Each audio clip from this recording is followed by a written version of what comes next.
ప్రార్థన చేసుకుంటాం.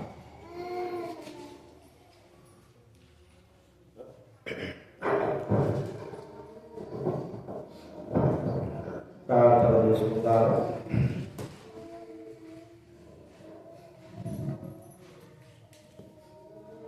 పరలోకమందున తండ్రి, యేసు ప్రభు నామమున ఈరోజు మీ పాదంలో చేరి ప్రార్థించుకునే బాధ్యత మాకు అనుగ్రహించిన వందనాలు. అంటే మీ స్వరం చేయండి, మీ మాటలు మాకు అనుగ్రహించినాయా కలిగించండి. ఇదిగో మీ పాసంలో మా హృదయంలో మీ ఎదురు పెట్టుకున్నాను తండ్రి. దిద్దుబాటు జీవితం మాకు అనుగ్రహించండి, కలిగించండి. మమ్మల్ని మేము సరి చేసుకుంటూ కృప చూపించవలసిన చేసుకుంటున్నా. వందనాలు చెల్లిస్తూ మహిమ ఘనత స్తుతి ప్రభావాలు చెల్లిస్తూ యేసు ప్రభు నామమున ప్రార్థించి వేడుచున్నాం తండ్రి. దేవుని వాక్యంలో నుంచి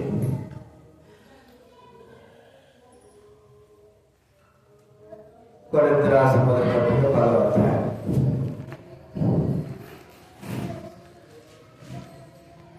16-17 చదువుకుందా. మొదటి కొరింథీ రాసిన పత్రిక 10వ అధ్యాయం 16-17.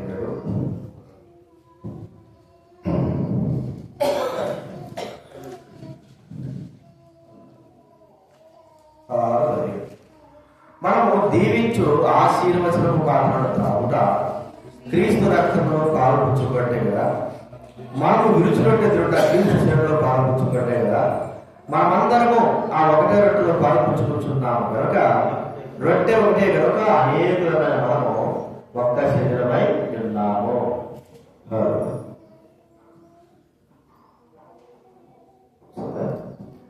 ఒక్క శరీరమై ఉంటున్నాం. దేవుని వాక్యం తర్వాత ఎఫెసీ రాసిన పత్రిక 4వ అధ్యాయం 15వ వచనం 17వ వచనం. ఎఫెసీ రాసిన పత్రిక 4వ అధ్యాయం 17వ వచనం కలిసి చదువుకుందా. 4:17. ప్రేమ కలిగి సత్యం చెప్పుచు క్రీస్తు వలె ఉండడం మనం అన్ని విషయంలో ఎదుగుదాము. ప్రేమ కలిగి సత్యం చెప్పడానికి క్రీస్తు వలె. అపొస్తలుడైన పౌలు చెప్పిన మాట ఏంటంటే, నేను ప్రభువును పోలి నడుచుకుంటున్నాను, మీరు కూడా నన్ను పోలి నడుచు. ఈ ధైర్యం మనలో ఉండాలి. నేను ఆ వ్యక్తిని పోలి నడుచుకుంటున్నాను అంటే మనం తప్పిపోతాం. నేను ఫలానా వ్యక్తిని, ఫలానా గొప్ప వ్యక్తిని నడుచుకుంటున్నాను, లేకపోతే ఫలానా వ్యక్తిగా నేను అలాగే జీవించాలని కోరుకుంటున్నాను, కూడా ప్రాముఖ్యమే. కానీ ఈ యొక్క విషయంలో ఇలాగా ఇతరులను అనుసరించి నడుచుకోవడం విషయంలో మనము దారి తప్పిపోతాం.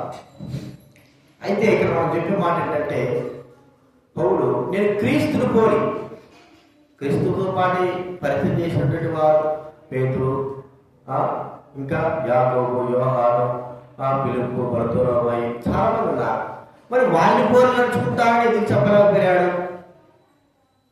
అయితే వాళ్ళని పోలి దానికంటే ప్రభువైన యేసుక్రీస్తు వారిని పోలి నడుచుకోవడం అనేది గొప్ప విషయము. అది చాలా ప్రాముఖ్యమైనది.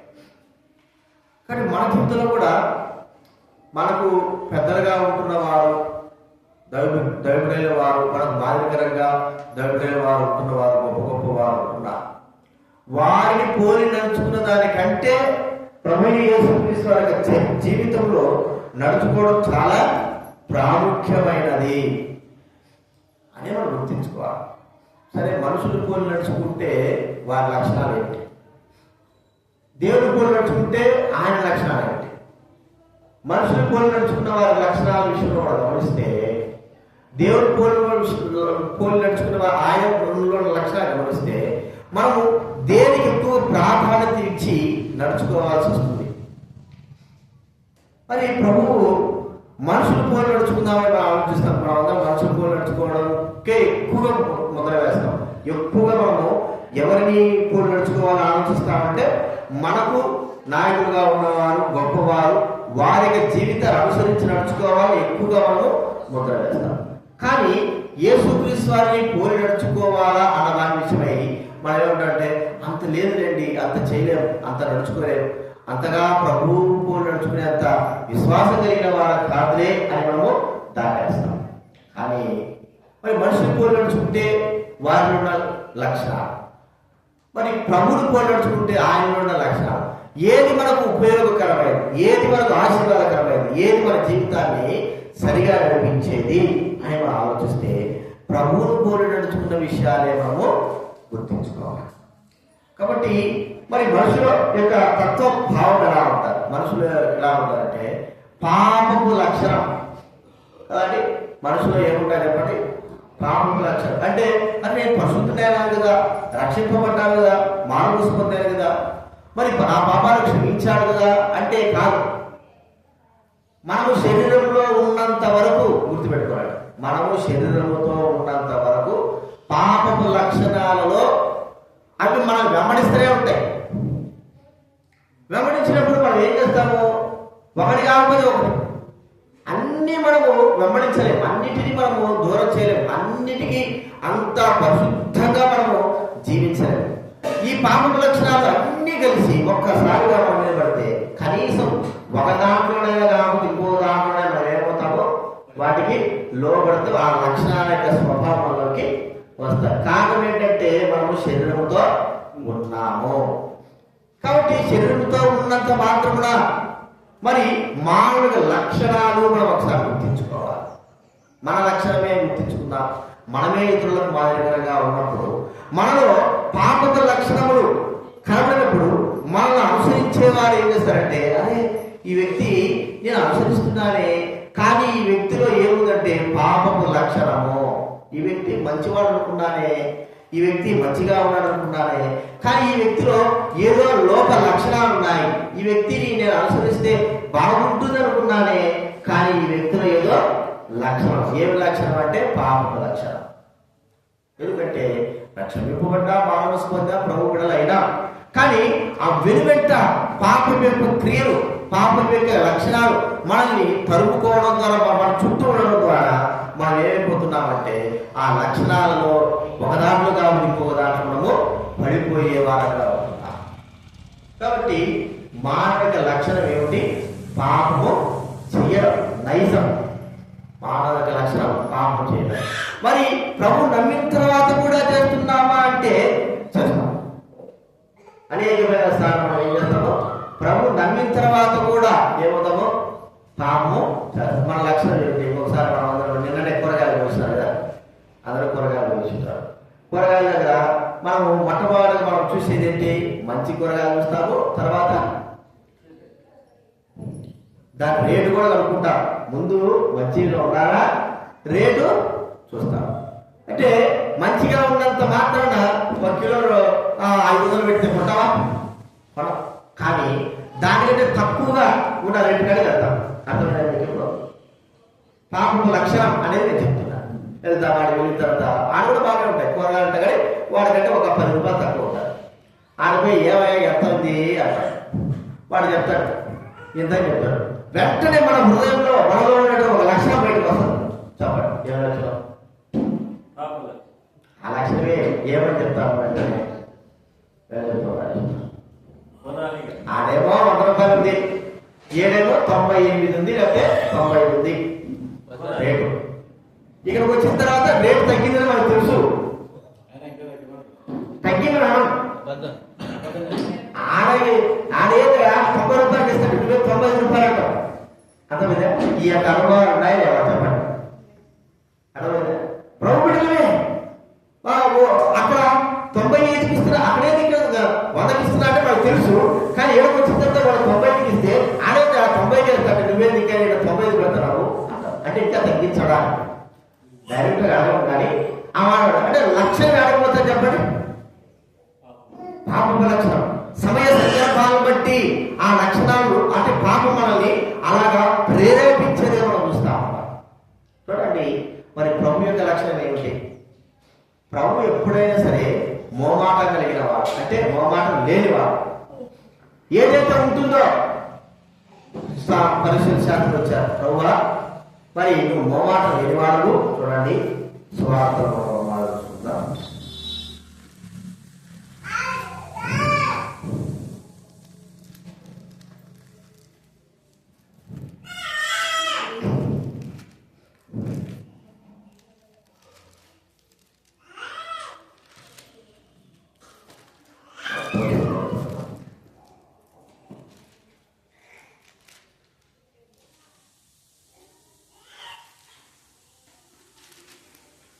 మోమాటం లేనివాడు అని మాట్లాడుతున్నాడు. పన్ను ఇవ్వడం,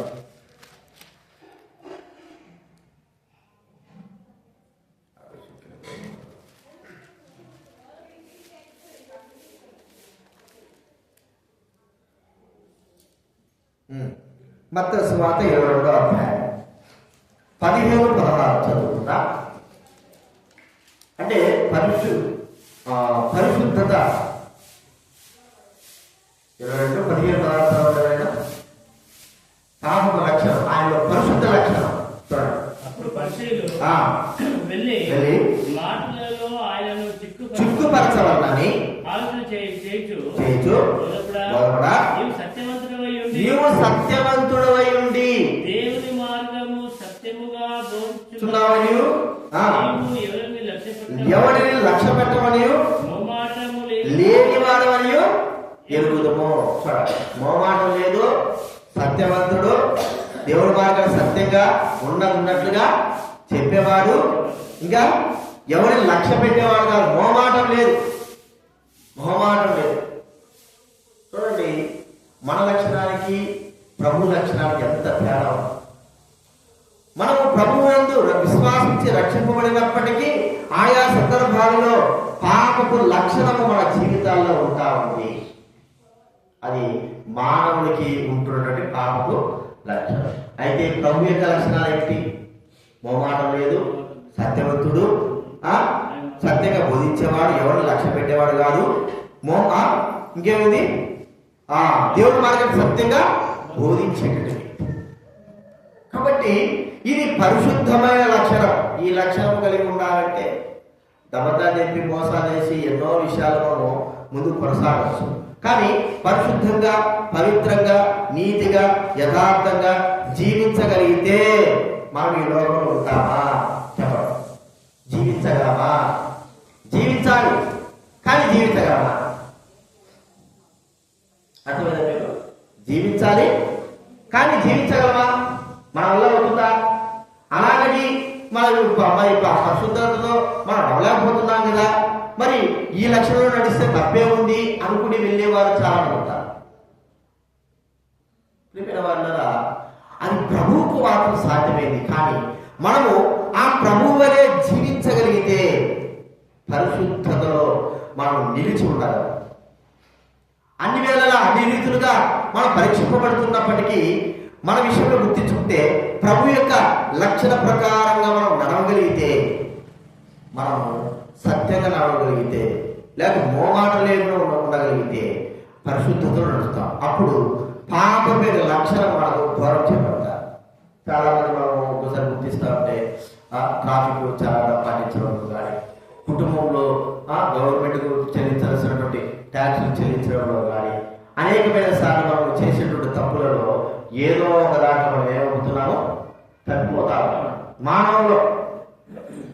అలాగా మనము జీవించగలుగుతాం, కానీ సాధ్యమైనంత వరకు మనం చేయాలని కోరుకుంటున్నాము కానీ చేయలేకపోతున్నాం. ఇప్పుడు నేనున్నా అనుకోండి, ఒకవేళ కొన్ని సందర్భాల్లో టెన్నిస్ పాస్ అయింది, ఒక స్థానంలోకి వచ్చింది, మరి క్యాస్ట్ సర్టిఫికెట్ కావాల్సి వస్తుంది, మరి ఏదో ఒకటి కావాల్సి వస్తుంది. ఎలాగ చేయాలా? ఆ సమయంలో వేరొక మార్గం కూడా ఉంటుంది, అది కూడా తప్పుడు మార్గం కూడా ఉండొచ్చు. అర్థమైందా?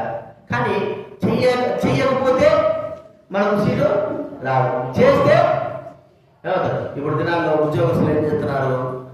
చాలా మంది మనం ఇటీవల ఒక క్రిస్టియన్ ప్రభువుని అనుకున్న తర్వాత అతను ఉద్యోగం వచ్చిన తర్వాత కొన్ని రోజులకి ప్రభువుని అనుకున్న తర్వాత అతను ఏమిటంటే నా క్యాస్ట్ మార్చుకుంటా, నేను క్రిస్టియన్గా మార్చుకుంటా అని దరఖాస్తు వేసి మార్చుకున్నాడు.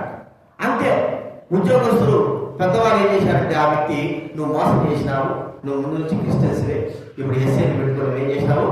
గవర్నమెంట్ మోసం చేసి మరి నువ్వు ఉద్యోగం సంపాదించినావు కాబట్టి నేను డిస్మిస్ చేసేస్తున్నాను. చూడండి, ఒకవేళ నోరు మూసుకొని తమ్ముంటే తన మనసులో ప్రభు అంటాడు, నువ్వు క్రైస్తవులుగా ఉండడానికి ఇష్టపడుతున్నప్పుడు ఈ మార్చుకో అన్నప్పుడు అవి మార్చుకోవాలి. మార్చుకోకపోతే ఏం కాదు, మనం బాగా వస్తాం, ప్రమోషన్లు వస్తాయి. మార్చుకుంటే ఏమవుతుంది? అనేకమైన శ్రమలను ఎదుర్కోవాల్సిన పరిస్థితిగా ఉంటా. ఉద్యోగం పోయింది, తర్వాత మళ్ళా ఎలాగో దేవుడు ప్రభు చేసి మన ఉద్యోగం ఇచ్చాడు. ఇక ఆ ప్రమోషన్ అంటే ఏమైపోయినాయి? ఆగిపోయాయి. అంటే కారణం ఏంటంటే ఒక పరిశుద్ధతలో జీవించడానికి మనము తీర్మానం చేసుకోవాలి. ఆ చేసుకున్న తర్వాత మనకి ఎన్నో శ్రమలు కష్టాలనే వస్తాయి. అంటే మన లక్షణము పాపపు లక్షణం కాబట్టి ఆ లక్షణంలో వెళితే మనకు ఎటువంటి శ్రమలు కష్టాలు అనేవి ఉండవు. అదే లక్షణంలో వెళితే చాలా మంది ప్రభుత్వానికి వస్తూ ఉంటారు, ఆ పాపపు లక్షణాల్లోనే విమరిస్తూ ఉంటారు కాబట్టి వారికి ఎటువంటి యొక్క కష్టాలు బాధలు ఉండవు. అదే పరిశుద్ధత యొక్క లక్షణాల్లో మనం కానీ ఉన్నామనుకో, చిన్న విషయంలో కూడా మన మనస్సాక్షి మన దోషాలను చేస్తే దాన్ని మనం గ్రహించినప్పుడు, దాన్ని ఒప్పుకున్నప్పుడు, దాన్ని సరిచేసుకునే విషయంలో మనం ముందుకు వస్తే అనేకమైన కష్టాలు మనం ఏం చేయాలి? ఎదుర్కోవాల్సిన వారంగా ఉంటాం. కానీ ఏది ప్రాముఖ్యమైంది? మానవ యొక్క లక్షణం ప్రాముఖ్యమైందా? ప్రభు యొక్క లక్షణం ప్రాముఖ్యమైందా? మానవ యొక్క లక్షణంగా మనం ప్రవర్తిస్తే కొన్ని రోజులు ముందుకు కొనసాగుతాం. అయితే ప్రభు యొక్క లక్షణాల్లో మనం ముందుకుంటే ఏమవుతాం? కొన్ని రోజులు కాదు, ముందుగానే మనం ఏమైపోతాము? ఈ లోకంలో ఆగిపోవాల్సి ఉంటుంది. ఆగిపోయినా పర్వాలేదు. అందుకే ప్రభు వారు వీళ్ళ యొక్క విషయం గుర్తించి మోమాటం లేకోకుండా ఎలాగా అంటే ఒకవేళ ఆయనతో వారితో పాటు కలిసి వారి పాపం లక్షణాలతో ఆయన కూడా ఉండింటే జరిగే విషయం ఏమిటి? ప్రజలు ఎవరు ద్వేషించరు, బాగానే ఉంటారు, మంచిగానే ఉంటారు. వీడు మనతో పాటు ఉన్నాడు కదా, ఆయన మనతో పాటు ఉన్నాడు కాబట్టి వీడు మనవాడు. కానీ వారిని ద్వేషించడము, వారి క్రియను ఖండించడం ద్వారా ఆయన పరిశుద్ధత విషయమై వారు ఏం చేసిన ఆయన పట్టుకుని చంపడానికే కారణమై. కాబట్టి రెండు లక్షణాలు, ప్రభువును పోలి నడుచుకునే లక్షణము, మానవుడు పోలి నడుచుకునే లక్షణం. మానవ లక్షణం ఏమిటి? పాపము లక్షణం. ప్రభు యొక్క లక్షణము పరిశుద్ధత లక్షణం. మరి మనం ఎక్కువగా దేని విషయమై 99% దేని విషయమై ఆ లక్షణం నడవాలి చెప్పండి? ప్రభు యొక్క పరిశుద్ధత లక్షణాల్లో మనము నడవలసిన వారంగా ఉంటున్నాం. ఇది మొట్టమొదటి చూస్తున్నాం. రెండవదిగా మానవ యొక్క లక్షణం ఏంటంటే ఇతరులకు హాని చేయడం. కదండి, మనకు తెలుసు బైబిల్ గ్రంథంలో నుంచి మనం చూస్తుంటే కయ్యూలు, హేబెలు వీరు ఇద్దరు మరి ఈ లోకంలో జన్మించిన వారు ఇద్దరు సొంత అన్నదమ్ములే. కానీ ఒక వ్యక్తి ఇంకొక వ్యక్తికి ఏం చేశాడు? హాని చేశాడు. చిన్న కూడా హాని కూడా కాదు, ఒకటేసారి చంపేశాడు, హాని చేసేసాడు. మరి ప్రభు యొక్క లక్షణం ఏమిటి చెప్పండి? బ్రతికించడమే కానీ ఒక వ్యక్తికి హాని చేయడం కాదు. కానీ ప్రభు యొక్క లక్షణము శ్రమ పడడం. అంటే మనం శ్రమ పడినా కానీ ఇతరులు ఏం కాకూడదు? హాని అనేది కాకూడదు. మనము బ్రతికినా పర్వాలేదు, మనకు నష్టమైనా పర్వాలేదు, మనకు కష్టమైనా పర్వాలేదు, కానీ ఇతరులు ఏం కాకూడదు? హాని కావాలి. చాలా మంది యొక్క ఉద్దేశాలు అవే. కానీ సమయ సందర్భం వచ్చినప్పుడు ఎవడెట్టబోతే నాకెందుకులే, నేను మాత్రం బతికితే బాగుంది అన్నట్టుగా ఉంటాను కదండి. సమయ సందర్భం వచ్చినప్పుడు ఏం చేస్తా చెప్పండి? ట్రైన్ బస్ యాక్సిడెంట్ అయిపోయింది, లోపల ఉన్నారు, అడుగుతా ఉంటారు. ఎవడెట్టబోతే నాకెందుకు, ముందు నేను ఆ ట్రైన్ నుంచి బయటికి రావడానికి కొరకై ఏం చేస్తాను? తర్వాత మనం బతికిన తర్వాత ఇతరులు ఎలాగా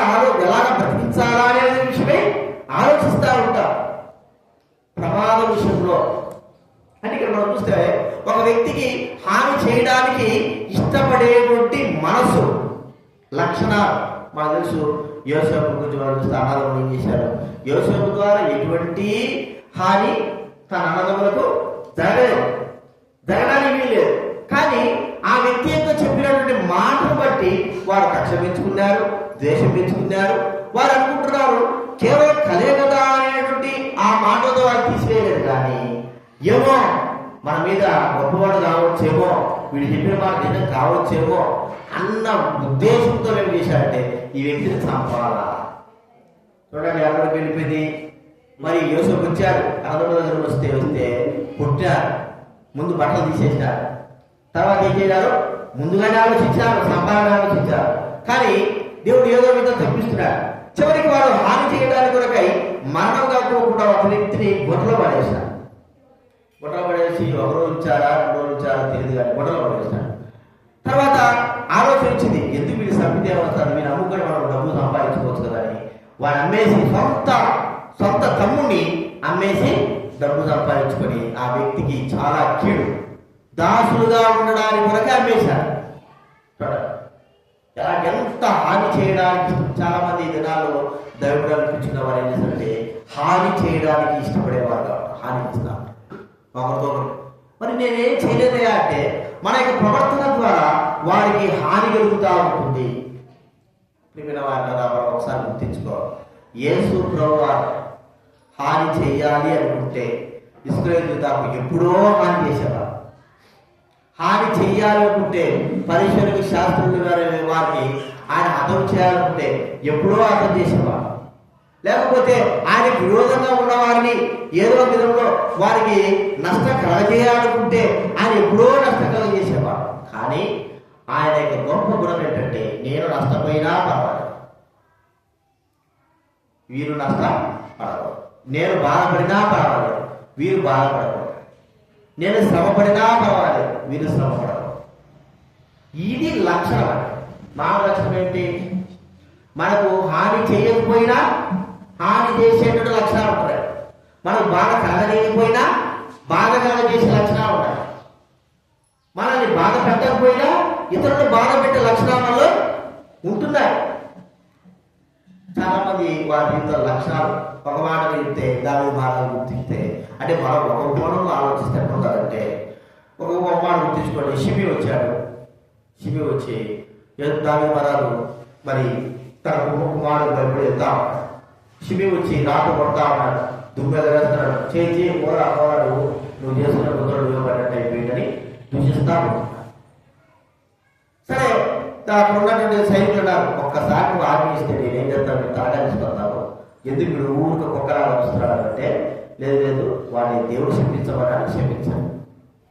దేవుడు క్షమించాడు. సరే కమ్ముగా అయిపోయాడు. పోయినాడు, కొన్ని రోజులు అయిపోయింది, తిరిగి విషయం పొందినాడు. వచ్చేటప్పటికి ఆ యోర్ధానది దాటిన తర్వాతనే వెంటనే ఈ శిబికి తెచ్చిపోయింది. మరి నాయన ఎవరు వచ్చాడు?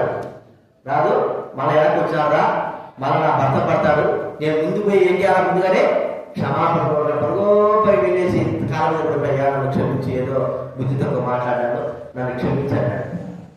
సరే ఇప్పుడు నేను సంపన్నాడు బాగుంది ఎంతవరకు బాగా నేను నీకు ఇంకా శిక్ష విధించాడు. అయిపోయింది, కొన్ని సంవత్సరాలు అయిపోయింది, ముసలుడు అయిపోయినాడు. సొలొమోను రాజుగా నియమించిన తర్వాత సొలొమోనుతో చెప్తున్న మాటలు గుర్తుపెట్టుకున్నాడు. అంటే కడుపులో ఈ సందర్భాన్ని బట్టి మనం ఆలోచించాలి. ఇన్ని సంవత్సరాలు ఏంటి శిబిరి గురించి ఇది చెప్పాడు. సొలొమోను అంటాడు, సొలొమోను నువ్వు జ్ఞానవంతుడు, జాగ్రత్తగా ఉండు, నన్ను ఒకడు క్షమించాడు అర్థమైందా. అప్పుడేమన్నాడు, నేను నీకు మరణము విధించాలని చెప్పాడు. కానీ క్షమించాడు. వీళ్ళని క్షమిస్తాడా, వీళ్ళ హానిగా చేస్తాడా, నేను రాజుని తిరిగి చేస్తాడా అని ఏం చేశాడంటే మనసులో పెట్టుకొని రాత్రి చెప్తాడు సొలొమోనుతో, వాడు వస్తాడు, శిబి ఉంటాడు, వాడు నిర్దోషిగా ఎంచద్దో, వాడు ఏం చేయాలా, శిక్షించాలి. వాడు ముసలితనంతో మరి వృద్ధాప్యంలో చనిపోకూడదు.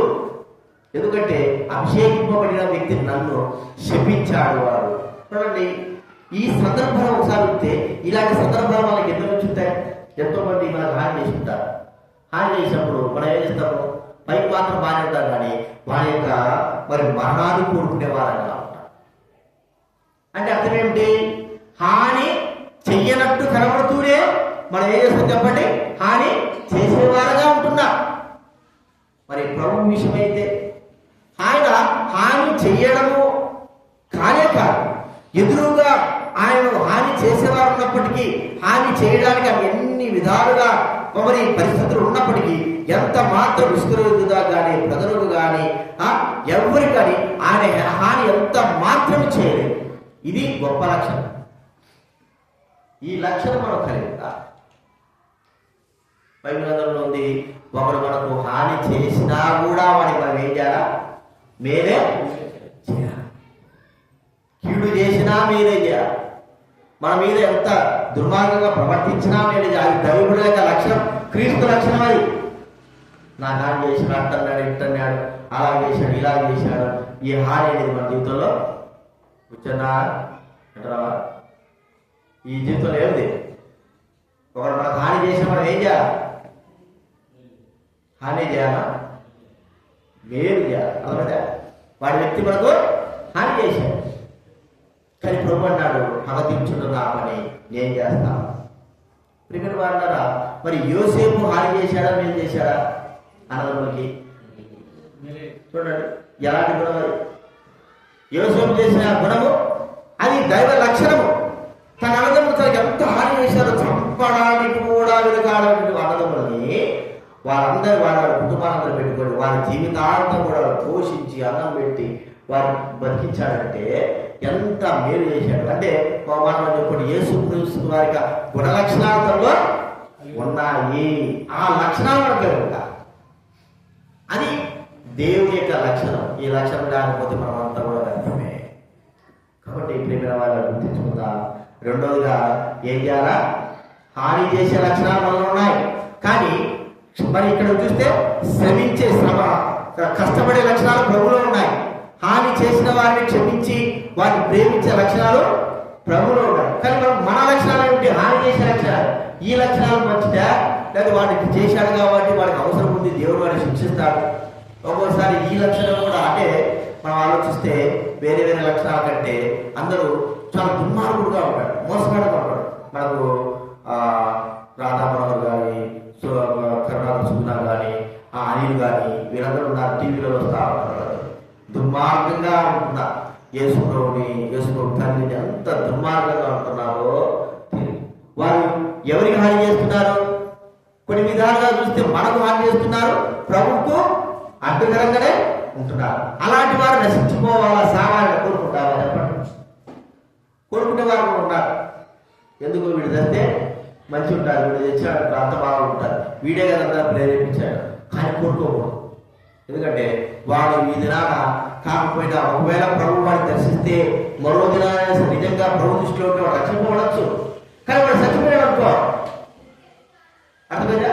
వాడు అన్యాయం చేసేవాడు, మోసం చేసేవాడు, అందరినీ నాశనానికి ప్రేరేపించి చచ్చిపోతే వాడు ఎక్కడ వెళ్తాడంటే వాడు నిత్య నరకానికి వెళ్తాడు. కాబట్టి వాడు ఆ స్థలంలోకి వెళ్ళకూడదు. ఎంత దుర్మార్గుడైనా సరే ఆ స్థలంలోకి వెళ్ళకూడదు. ఇది మనలో ఉన్నటువంటి మంచి లక్షణము, క్రీస్తు లక్షణం. ఈ లక్షణం కలిగి జీవించాలి. ఇది మనలో ఉందా? ఎప్పుడు చూసిన ఇతరులకు హాని చేసేదే ప్రేమిన వాళ్ళ. మనం ఒకసారి ఒక దైవత ప్రభుత్వం అనుకున్నాం. ఆమె పొలంలో పనిచేసుకునేవారు. నీళ్లు పారుతాంటారు కదా, ఒక తర్వాత ఒకరు నీళ్ళు పారు. ఏంటంటే తనకు వచ్చే నీళ్ళన్నీ కూడా మరో వ్యక్తి రక్షణ లేని వాడు ఏం చేశాడంటే తన పొలంలో నీళ్లు దొంగగా మరి పారించుకునేవాడుగా చూస్తాం. రాత్రి పోయి పెడితే ఉదయకాలం ఉండేటిగా ఏదమ్మా ఈ రాత్రి పెట్టా ఉదయం కూడా లేవు ఎక్కడైనా అంటే వాడు దొంగగా ఆ నీళ్లు తీసుకుంటాడు. తనకు వచ్చే నీళ్ళు, తనకు రావాల్సిన సమయాన్ని నీళ్ళు. అప్పుడు ఏం చేశాడంటే ప్రభు మాట్లాడాడు, నువ్వే వాడికి మొదటగా నీళ్ళు పెట్టు కదా, నీ చేతులతోనే వాడికి ఏం చేయాలా? వాడి పంటకు నువ్వే మొదటి నీళ్ళు పెట్టు, తర్వాత నువ్వు పట్టుకో.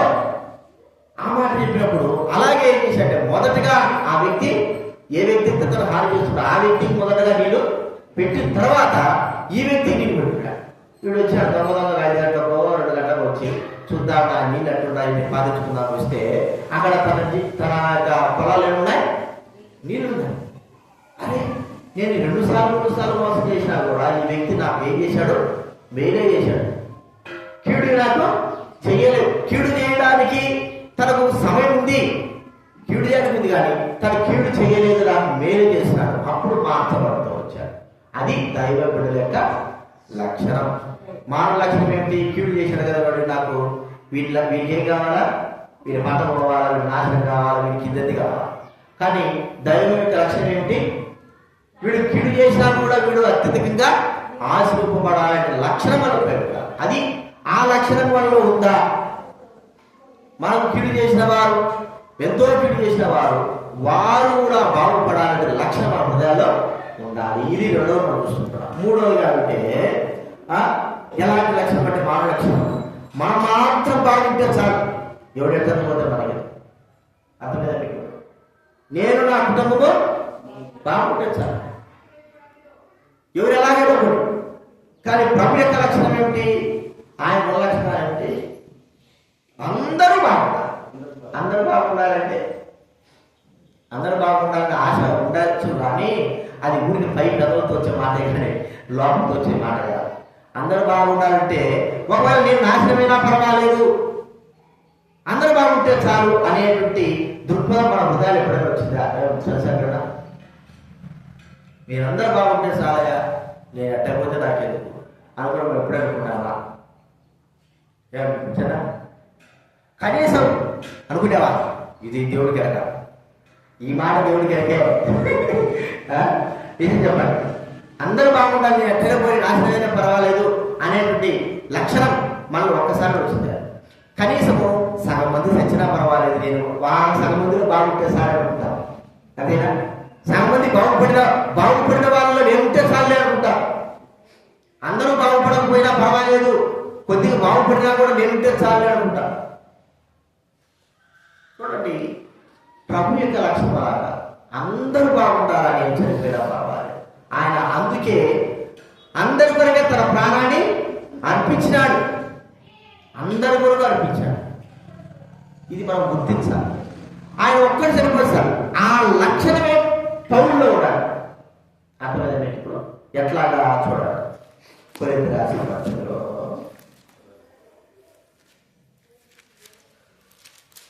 మొదటి కొరింథీ రాసిన పత్రికలో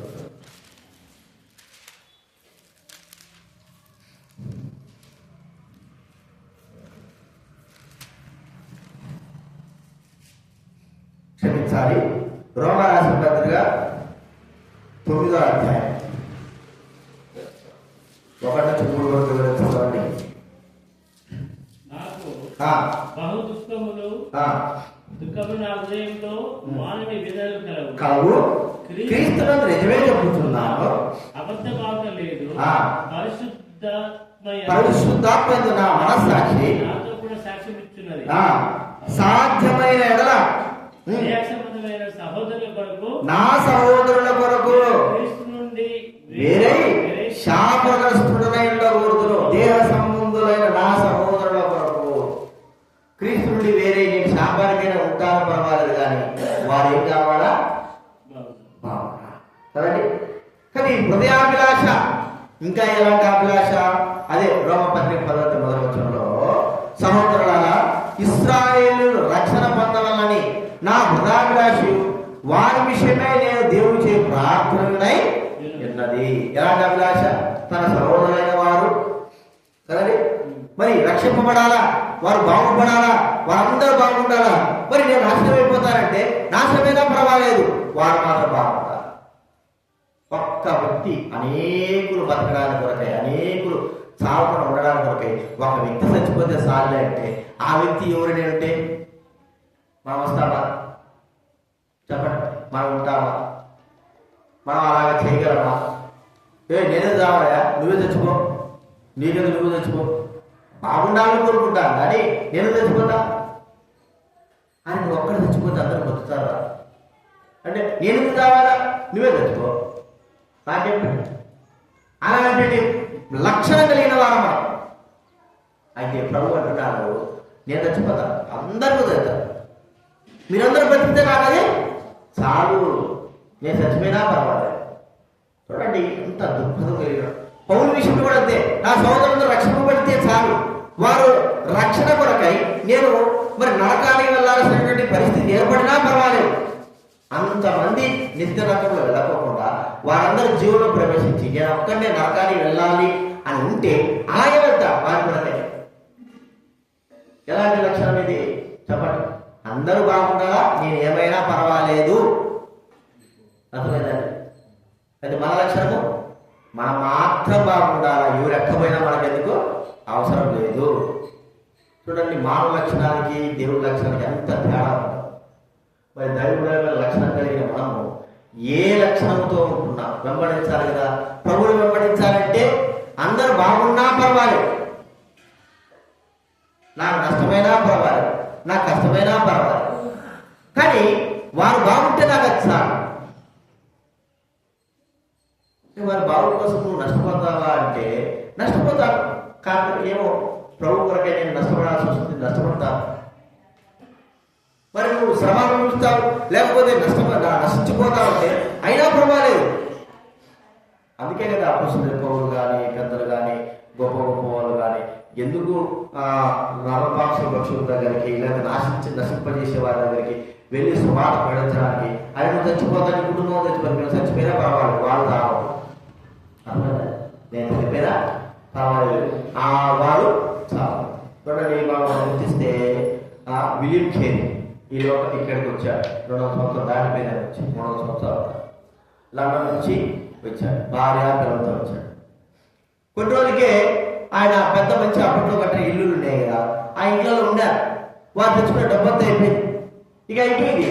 ఏం చేశాడు? పిల్లలని మనం ఇక్కడే ఉంటే ఉన్నారు, బుద్ధి కూడా అయిపోతుంది. ఈ లగ్జరీ లైఫ్కి అలవాటు పడ్డామంటే కాబట్టి ఏం చేయాలా?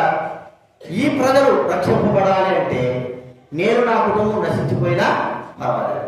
అక్కడి నుంచి ఏమైనా ఒక మంచి పెద్ద ప్యాలెస్ నుంచి ఒక చిన్న పాడుబడిన ఇంటిలోకి వెళ్ళాడు.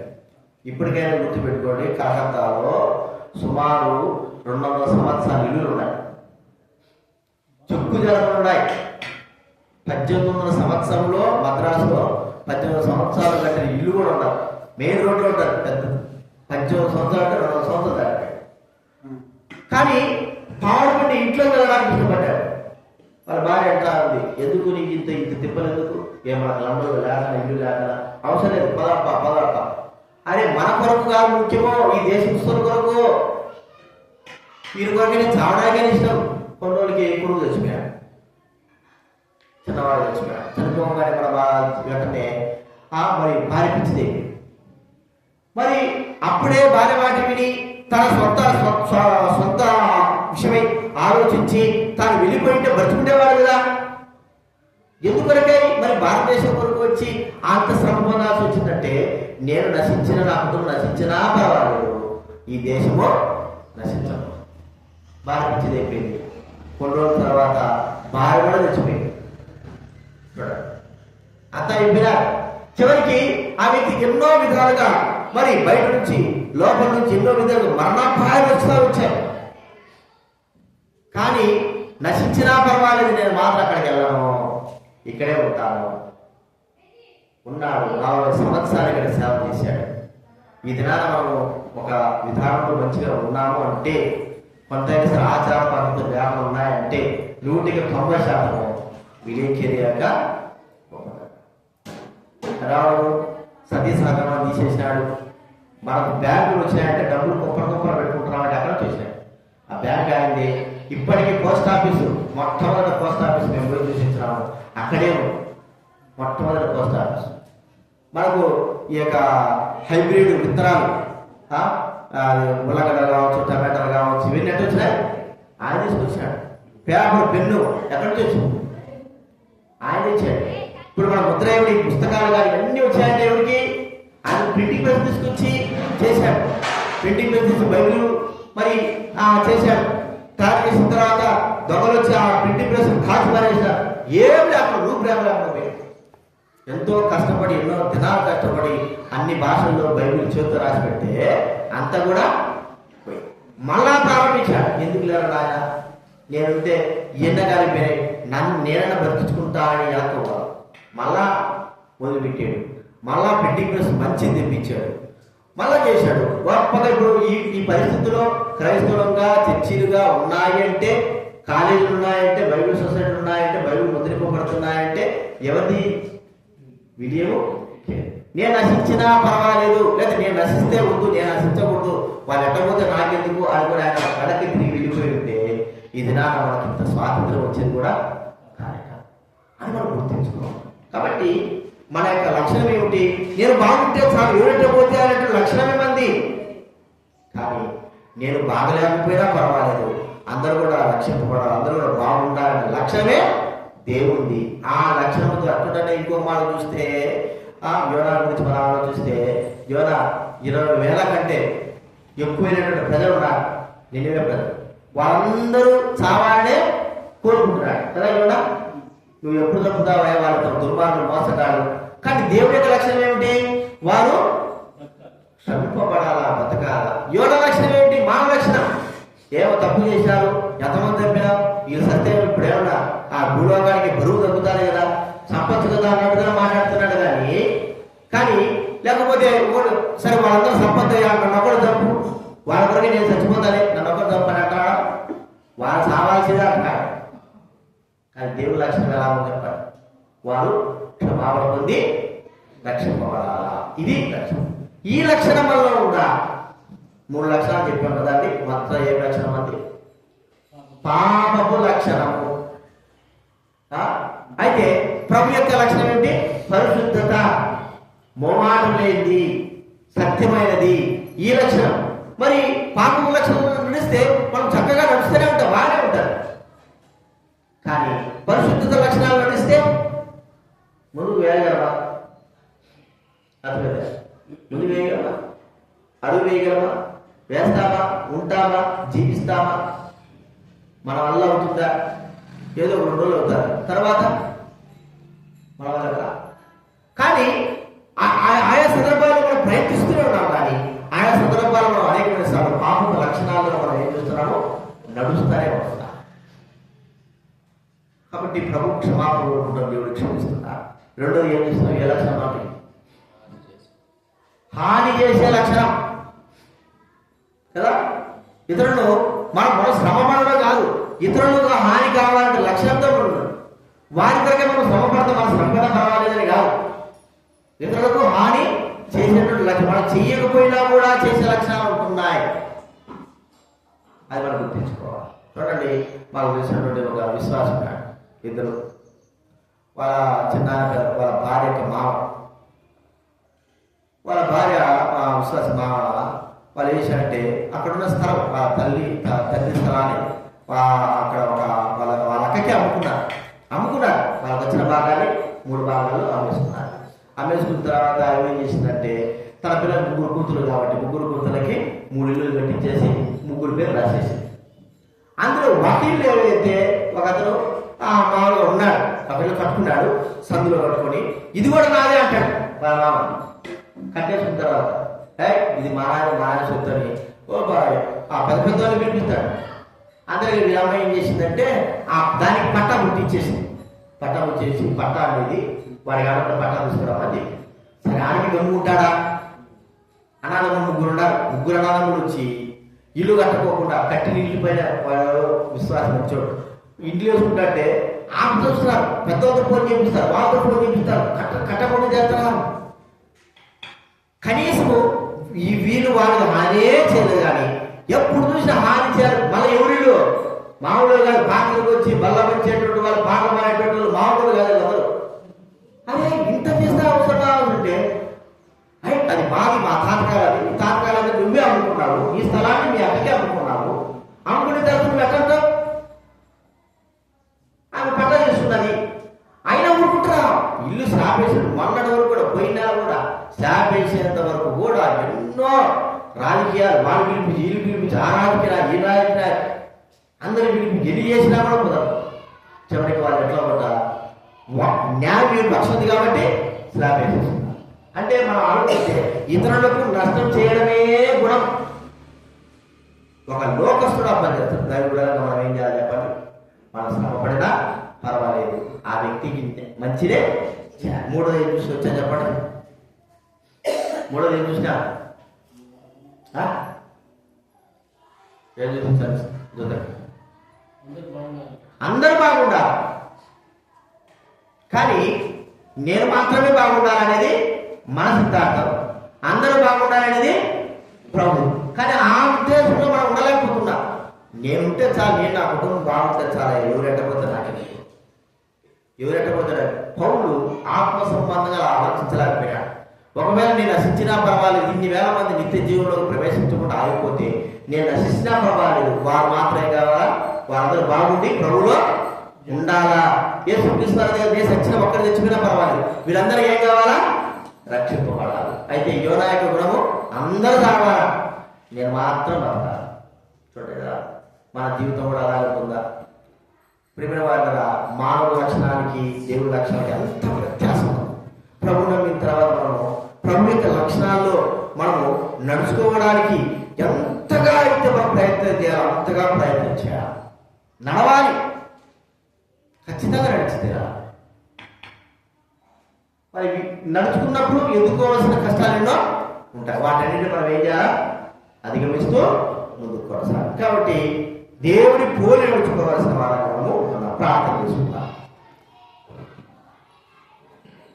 ప్రార్థన చేసుకుందా.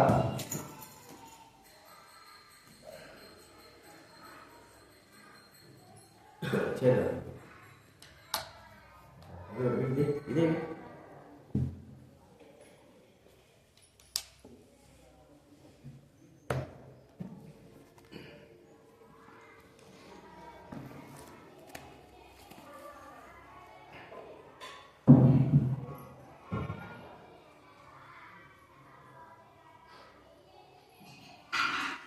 ప్రార్థన చేసుకుంటాము. ప్రభుత్వంతో మాట్లాడుతూ ఉన్నాడు.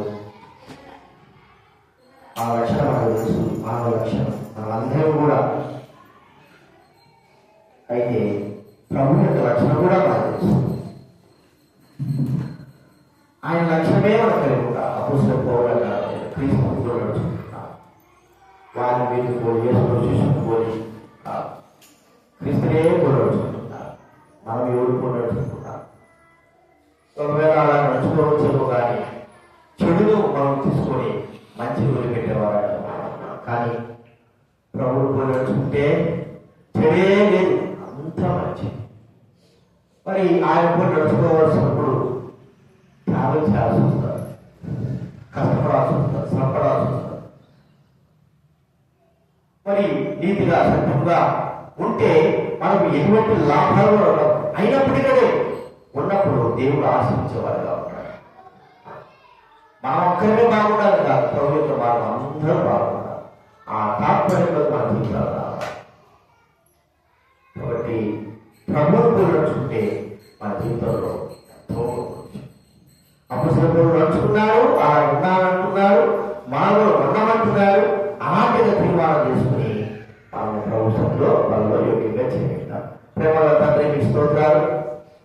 మీరు మీ లక్షణాలు మాకు కొన్ని విషయాలు, ఇంకా ఎన్నో లక్షణాలు ఉన్నాయి. ఈ 3 లక్షణాలు మా జీవితాల్లో లేవు. హాని చేసే లక్షణం ప్రభావ ఎవరెట్టపోతే నాకే, నేను నా కుటుంబం బాగుంటే చాలు అనే లక్షణం. ప్రభావ బాగుంటే పాపపు లక్షణం. ఈ లక్షణాల ద్వారా మేము బైబిళ్ళనే కానీ అనేకమైన సార్లు నష్టపోయిన వారుగా ఉంటున్నాం. ప్రభావ దయతో నన్ను మమ్మల్ని క్షమించున్నాయన కనికరించవలసిన చేస్తున్నా. మీ కృపను కోరుకుంటూ మీకు మమ్మల్ని అప్పచెప్పుకుంటూ మీ లక్షణాలను మేము మార్చబడడానికి ప్రయత్నిస్తున్నాం చేస్తున్నాం. యేసు నామమున ప్రార్థించి వెళ్తున్నాం తండ్రి. మనం ఆయన నన్ను జ్ఞానం చేసుకుని చెప్పారు. ఎవరైతే వాళ్ళు చేయాలి పరీక్షించుకున్నారో, పరీక్షించుకున్న వారు మాత్రం ఇప్పుడు జీతాలు పెట్టారు. పరీక్షించుకున్న వారు ఒకవేళ చూడదు,